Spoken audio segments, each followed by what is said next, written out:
Alright everyone, welcome back to another video. Last time we left off with China on the offensive, talking about Chiang Kai-shek and his plan to fight off the Japanese.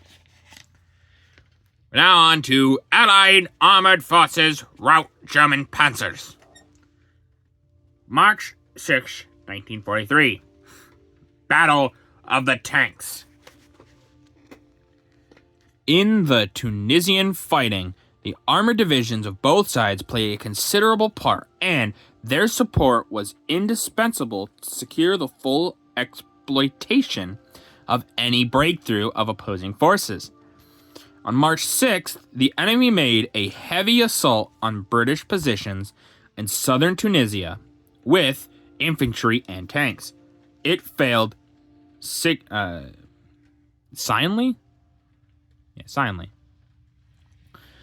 The enemy infantry, or the enemy forces, were compelled to withdraw towards the hills to the north of Medina. And in one day's fighting, 33 Axis tanks were destroyed, without a single British tank being lost. 2 days later, enemy tanks captured the British. Enemy tanks captured by British totaled 50. At the end of February, the important Kasserine Pass, which had seen much bitter fighting when it had been taken from the Allies by a very heavy panzer attack a week earlier, was successfully cleared of the enemy and was once again in Allied hands. American and British infantry, supported by tanks, forced this enemy withdrawal. Among the prisoners who surrendered were many Italians. As the 8th Army advanced and the number of enemy prisoners increased, the ratio of captured Italians to Germans was, on many occasions, found to be 6-1, showing that the Germans had no compunction in deserting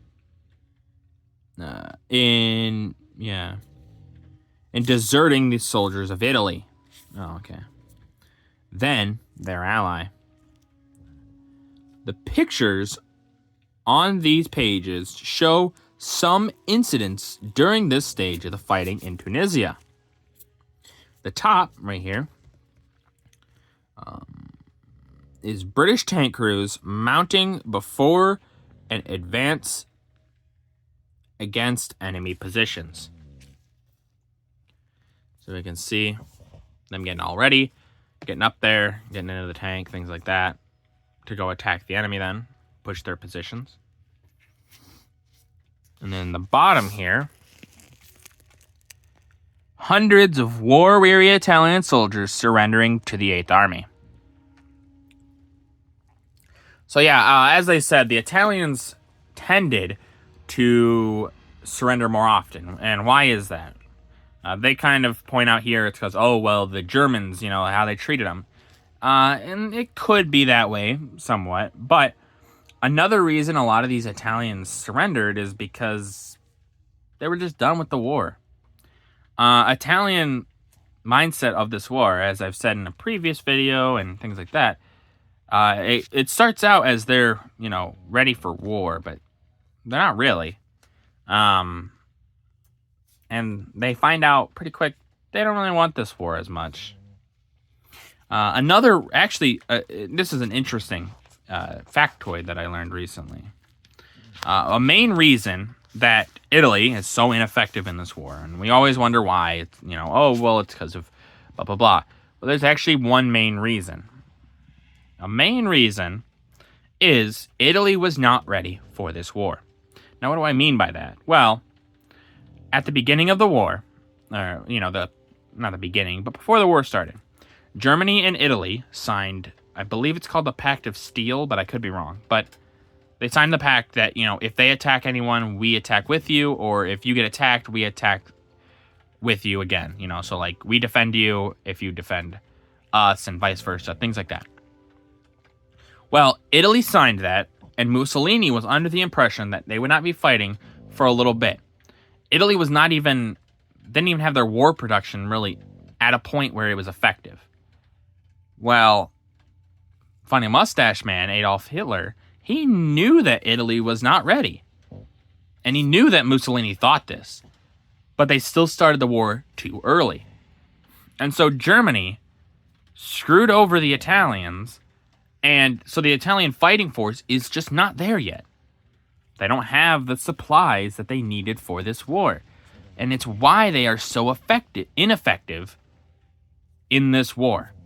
They were not prepared for the war. And because of the Germans.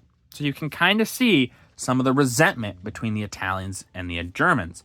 And why the Italians, one, give up so much, and two, why they just didn't seem very effective. It's because they weren't ready yet. The Italian mindset maybe wasn't fully there yet, and things like that. And then when they lose a bunch, well, that makes them more aggravated. So it shows why the Italians really weren't there. So while we do joke that the Italians were ineffective allies, blah, blah, blah, it is a possibility that had Germany waited to attack Poland or anything like that, and didn't start the war yet, there's a good chance that Italy might have been a way more effective fighting force in this war. Kind of a scary thought to think.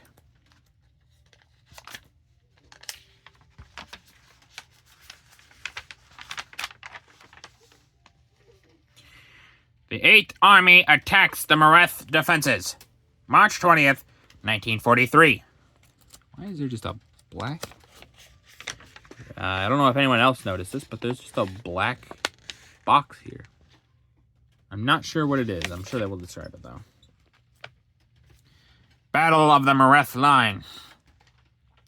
On the night of March 20th to 21st, the 8th Army began a full-scale attack on the Mareth Line, along a 6-mile front between the sea and the Medine-Gabes Road.